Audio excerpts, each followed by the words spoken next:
tem que se esforçar. Não tá fácil. Eu sei que não tá fácil. Eu também travo minhas batalhas. Eu também entro numa crise de ansiedade e eu começo a gritar: me solta, diabo! Me solta minha alma! Irmão, tá pensando que é só você que entra em guerra? A gente também entra. E a gente vai batalhando porque a gente acredita que existe uma Canaã celestial preparada pra gente, irmão. Eu acredito no céu, irmão. Por isso que eu tô aqui, 10 anos pregando com ousadia, com intrepidez. Estamos aqui pregando a verdade há 10 anos, anunciando Jesus de uma forma assim. O fim está próximo, irmãos. Vamos lá, Mateus capítulo 2, do versículo... Tu é bravo mesmo. Após o nascimento de Jesus, alguns sábios vindo do Oriente chegaram a Jerusalém e indagavam: onde está aquele que é nascido rei dos judeus? Ficou perturbado e toda Jerusalém com ele. Em Belém da Judéia, pois assim escreveu o profeta: mas tu, Belém, da terra de Judá, de modo algum és a menor entre as principais cidades de Judá. Pois de ti sairá o guia, que como pastor conduzirá Israel, o meu povo. Então Herodes, chamado secretamente os sábios, interrogou exatamente acerca do tempo em que a estrela lhes aparecera. Mandou-os a Belém e disse: ide e perguntai diligentemente pelo menino, e quando o achares, comunicai-me, para que também eu vá e o adore. Após terem ouvido o rei seguir no seu caminho, e a estrela que tinham visto no oriente foi adiante deles, até que finalmente parou sobre o lugar onde estava o menino, e vendo eles a estrela, alegraram-se com grande e intenso júbilo. Ao entrarem na casa, encontraram o menino com Maria, sua mãe, e prostrando-se, o adoraram. Então abriram seus tesouros e lhe ofertaram presentes: ouro, incenso e mirra. Amém. Feche seus olhos, vamos orar. Pai, em nome de Jesus, graças eu te dou. Graças eu te dou por essa noite, graças eu te dou aqui reunidos em teu nome. Peço, Senhor, a tua agradecimento para comunicar aos teus filhos exatamente aquilo que o Senhor quer falar conosco. Que a tua revelação caia nos nossos corações e que o nosso entendimento seja aberto para entender e compreender as Escrituras. Nós repreendemos nesse momento todo coração espinhoso, todo coração pedregoso, todo coração à beira do caminho. E nós profetizamos corações com terra fértil, para que a semente da palavra caia e germine para a honra e para a glória do teu nome. Amém e amém. Glória a Deus.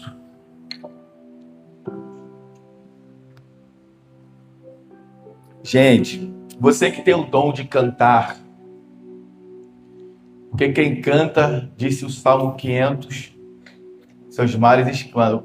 Quando eu falei Salmo 500, o irmão fez para mim: não tem Salmo 500. O Jefferson, ele fez assim, não tem Salmo 500. Por isso que está escrito lá: quem canta, seus males espanta.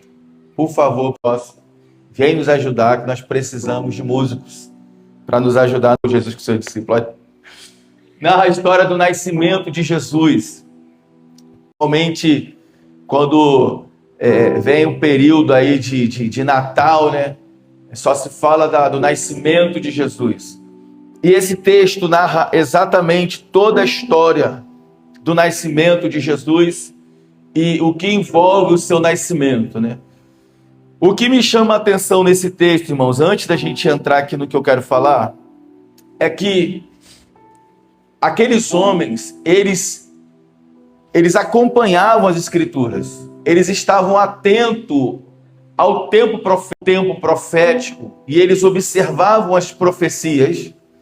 Eles chegaram à conclusão e ao entendimento que o Messias estava prestes a nascer.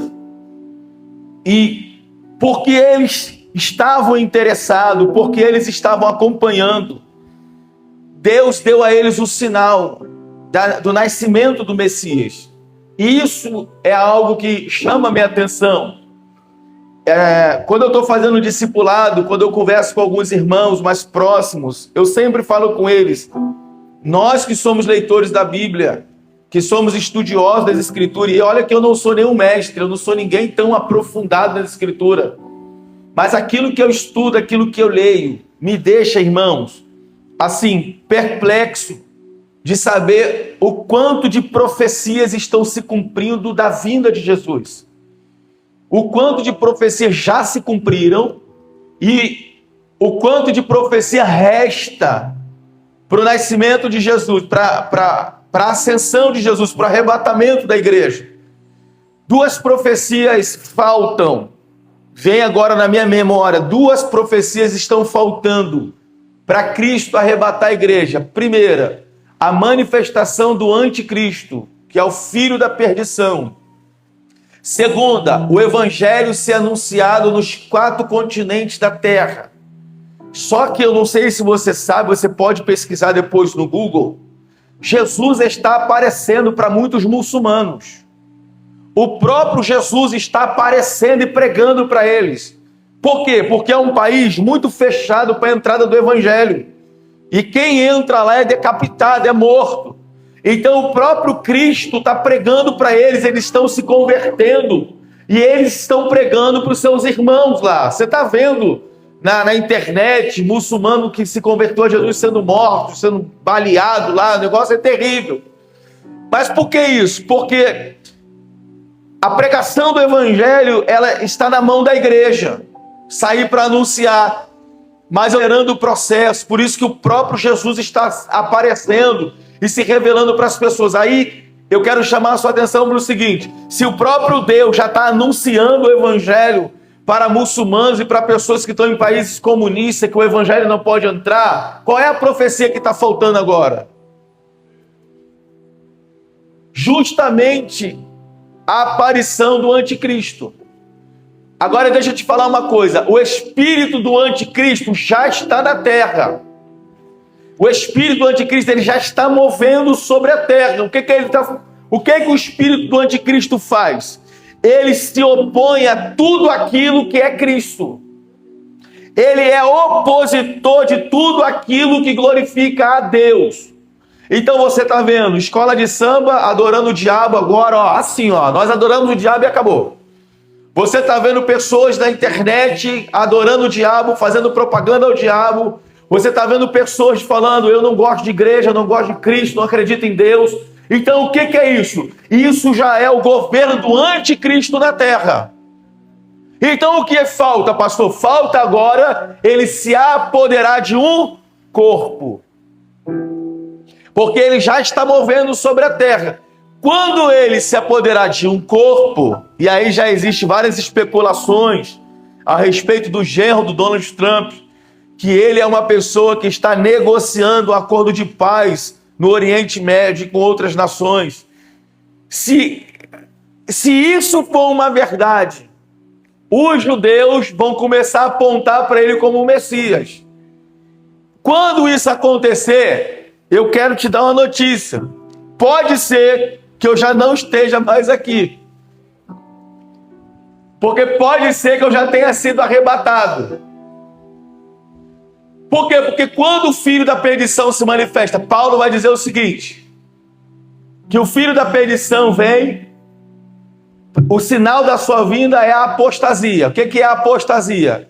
Crentes que estão se perdendo e não estão mais acreditando no Evangelho de Jesus. São pessoas que professaram a fé que nós professamos, mas agora eles se levantaram contra. Aí você tem Priscila Alcântara, você tem o espírito de apostasia já está por aí. Por que, irmãos? Por que tem gente que desvia? Porque uma pessoa que está atenta aos sinais da volta de Jesus, irmãos, ela está desesperada. Estou falando para você. Essas pessoas estão desesperadas com tanta profecia se cumprindo. E foi exatamente o que aconteceu com esses homens. Eles estavam tão atentos às profecias que foi dado um sinal para eles. E quando ele nasceu, com o seu coração aquecido, vai ver o sinal no céu. Somente aqueles que estão mantendo a chama acesa, que não estão negociando santidade, que não estão deixando a sua fé esmorecer, nós vamos ver o sinal do céu. E qual é o sinal do céu? O Senhor e os seus anjos vindo sobre a nuvem. Oh, meu irmão, ao soar da última trombeta, os mortos ressuscitarão primeiro, depois nós, os vivos, seremos arrebatados com ele nas nuvens. Então pega na mão que está do seu lado, essa pessoa vai falar assim: aguenta firme, meu irmão, a trombeta já vai tocar. Então, da mesma forma que aqueles homens estavam atentos aos tempos proféticos, nós precisamos estarmos atentos. Nós precisamos estarmos atentos. Porque, versículo 9, quando ele está ascendendo aos céus numa nuvem, os discípulos estão olhando para o céu e vendo Jesus subindo. Os anjos falam para ele: o mesmo Cristo que vocês estão vendo subir, ele vai voltar para buscar os seus filhos. Ele vai voltar para buscar a sua igreja. Então, o que compete a mim como filho de Deus é estar atento ao... Eles, quando viram o nascimento de Jesus, eles estavam prontos para se encontrar. Não, pergunta mesmo, pergunta o nariz dele com todo respeito e fala: você está pronto para se encontrar com Jesus? Você está pronto para se encontrar com Ele? Ô, glória!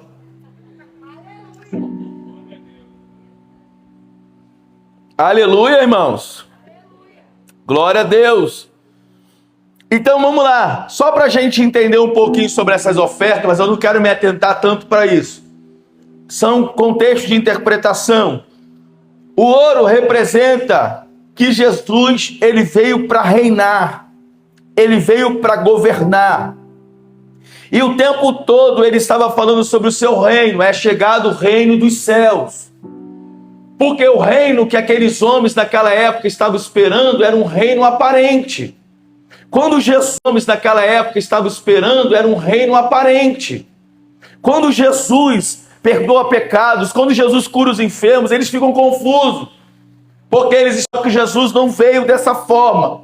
Jesus veio numa manjedoura, ele nasceu numa casa simples, José e Maria. Por quê? Porque ele estava deixando claro para todos que estavam ali que o reino dele não era um reino terreno, mas era um reino espiritual.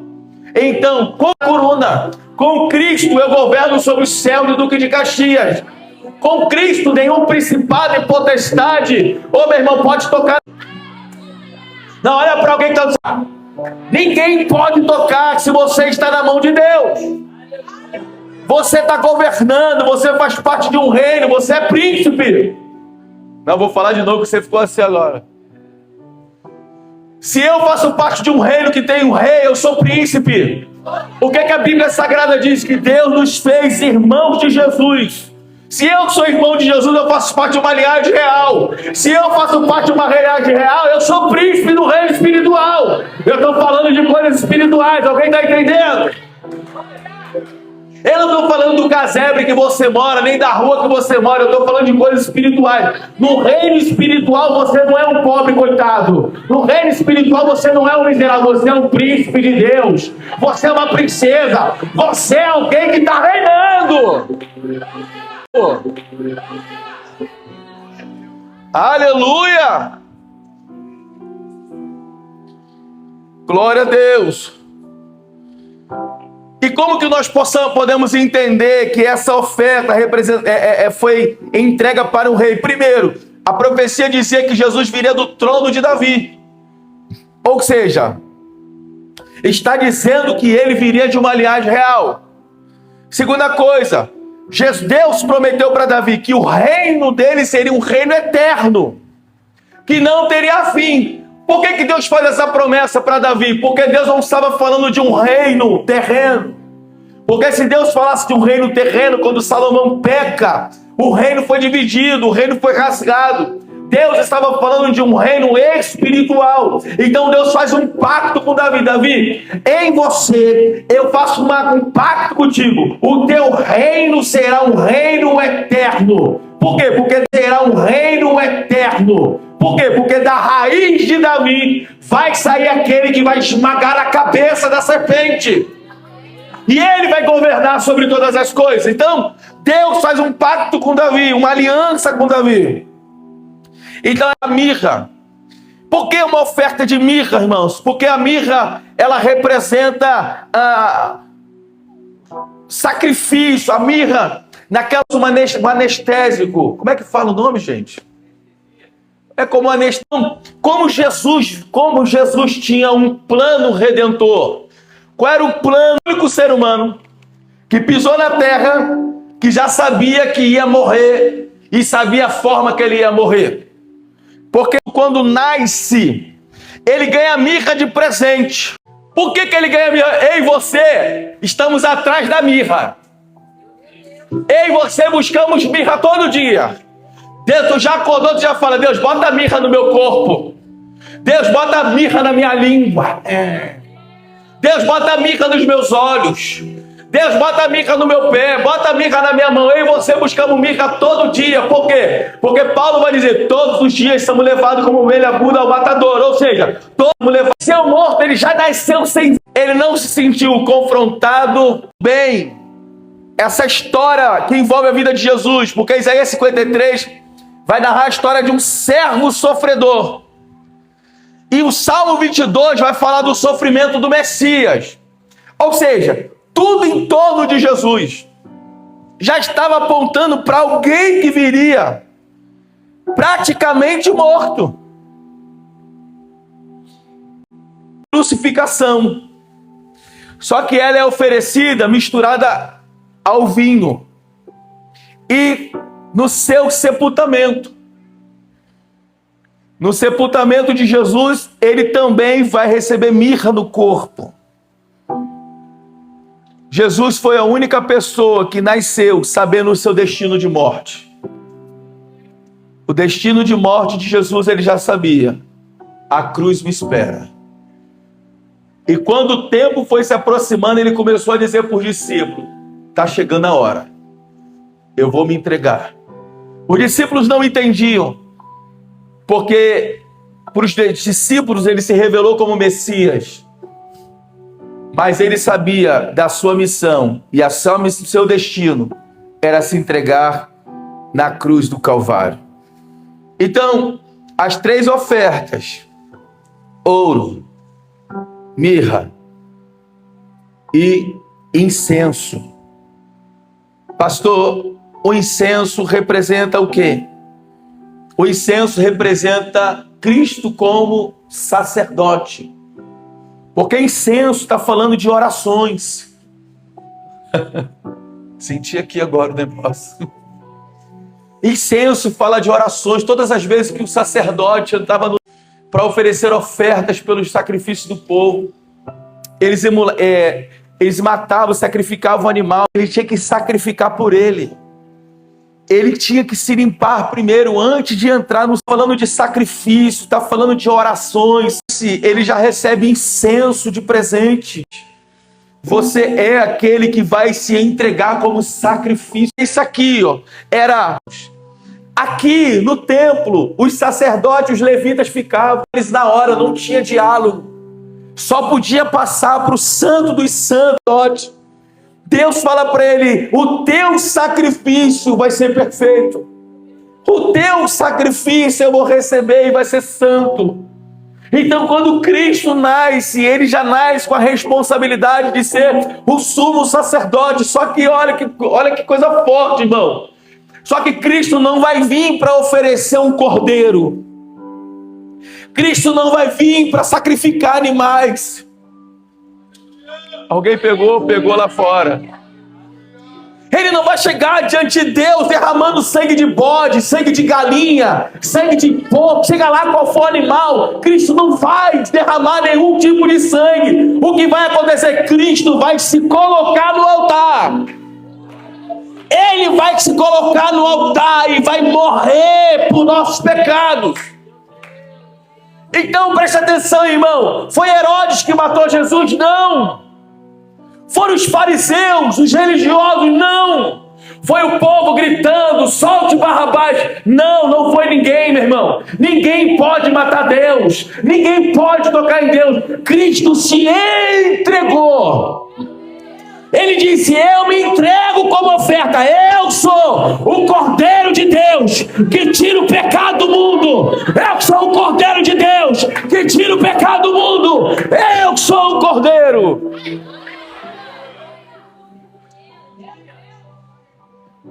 Você está entendendo a diferença? Ele não está entregando animais, ele está se entregando. Sabe o que a Bíblia dizia? Que o animal não podia ter defeito. Quando Deus olha para o cordeiro no altar, Deus fala: meu filho perfeito. Por isso que não vale acusação contra a tua vida, porque o sangue perfeito perdoou os seus pecados. Por isso nem Satanás, nem seus... as suas dívidas estão pagas.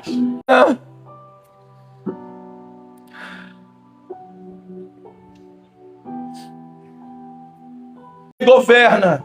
Bota um padzinho para mim, só um pad. Como rei ele? Como rei ele? Como sacerdote ele reconcilia. E como cordeiro ele salva.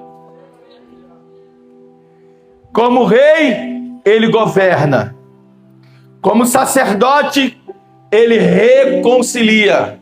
Quem? O homem com Deus. E como cordeiro, ele salva. O que nós podemos trazer para nossas vidas? O que nós podemos aplicar para nós? O ouro. Reconhecer nossa riqueza espiritual. Cristo é a nossa herança. Consegue tocar aquela? Tô preparando um caminho. Ministério de Louvor, sobe.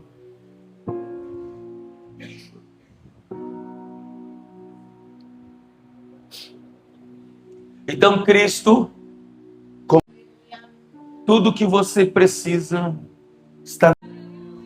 Ele é a videira, nós somos os ramos. Cordeiro de Deus que tira o pecado do mundo. João vai dizer que ele é a porta, é aquele que entra por ele encontra pastagem. Sabe, o João vai trazer toda a revelação de que ele é a riqueza espiritual. Qual é o teu nome? Eu vou diante do faraó, para Faraó, tu és quem? Deus olha para Moisés e diga: quando ele indagar quem foi que te enviou, tu dirás para ele: o eu sou foi quem me enviou. Por que Deus não disse? Diga para ele que é o Senhor dos Exércitos. Deus não deu nenhum outro nome. Por que Deus disse? Aquele que vai abrir a porta quando você precisar. Eu sou aquele que vai te curar no dia que você precisar. Eu sou a prova glorificando a Ele. Tô preparando cada vez mais diminuindo. O que importa quem crê. E aí, canto, vai. Nele o meu prazer está. Eu não sou digno. Nele virá.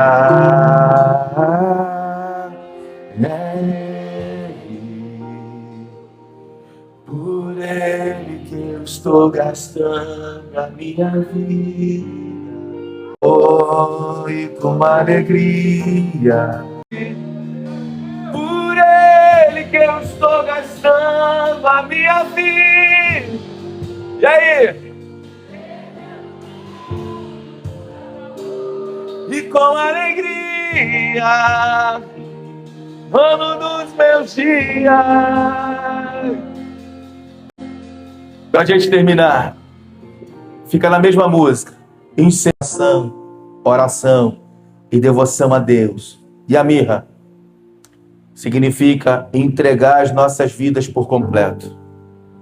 Paulo vai dizer a sua vida, o reconhecimento de que Ele é tudo que você tem. Deus, que não falte mirra, a entrega total da sua vida.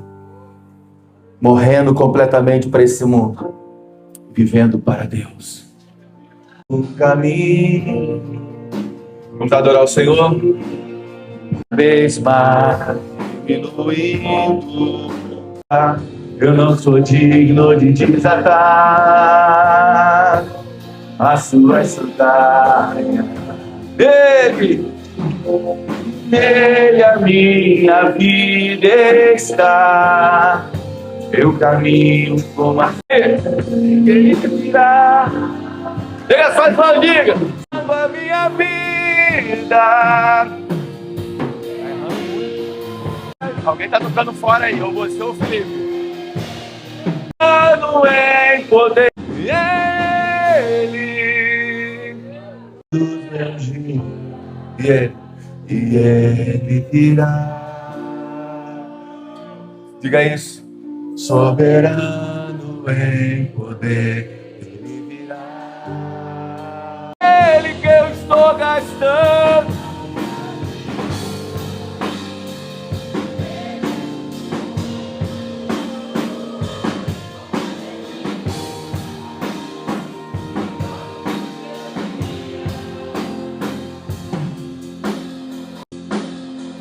Feche seus olhos.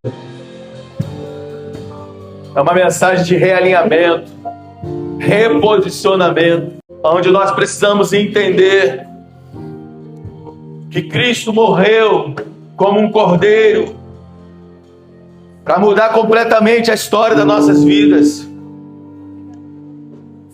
para nos reconciliar com Deus e para a gente viver agora esse relacionamento contínuo até que Ele venha.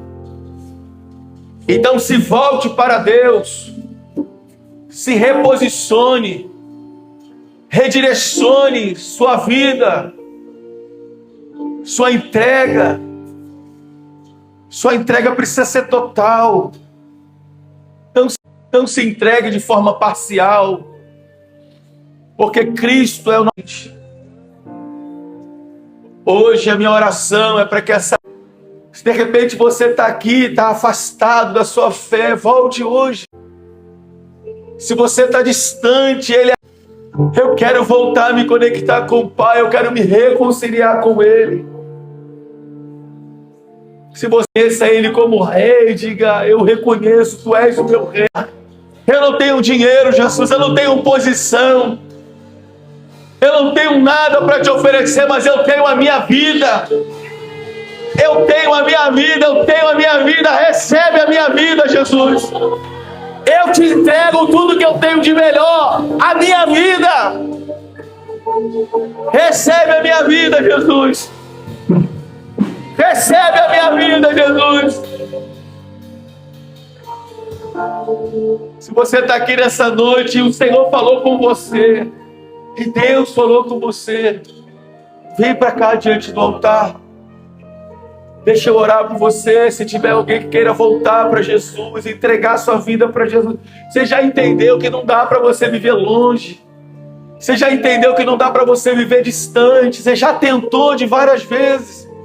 Mas a conclusão no final que você chega é: Ele é o meu Rei. Eu não consigo viver longe dEle. Ele é o meu Senhor. Por mais que eu tente, a conclusão que eu estou chegando é que não dá. Não dá, eu não consigo. Cadê você? A igreja fecha os olhos. Eu queria que você estivesse comigo em oração. Pode continuar tocando a música, só o instrumental, pode continuar tocando. Eu quero que você que entendeu essa mensagem, venha. Não deixa nada tornar uma resistência diante de você. Quebre a resistência. O Pai te venha. Você que quer voltar para Jesus, venha diante do altar para Jesus. Talvez você nunca foi cristão, talvez você nunca entrou no você. Se você quiser entregar sua vida para Jesus, vem para cá, deixa eu orar por você. Se não tiver ninguém, ok também, nós vamos terminar o nosso culto. E que essa falando com você, o Espírito Santo continue convencendo você. Aplauda, querido. Você está aplaudindo a mim ou está aplaudindo o Senhor? Vem aqui os facilitadores aqui. Cadê os facilitadores? Eu preciso de 2 aqui. Vem. Vem, Breno. Vem, líder dos jovens. Vem, meu filho. Você já tinha que estar aqui, já agarrando eles pelo pescoço. Mais alguém quer entregar sua vida para Jesus hoje, está entre nós? Quer voltar para Jesus? Mais alguém? Venha. Se entrega. Recomece. Recomeçar não é... Está do seu lado e fala, recomece, vamos. Não tenha medo de recomeçar. Deus está contigo.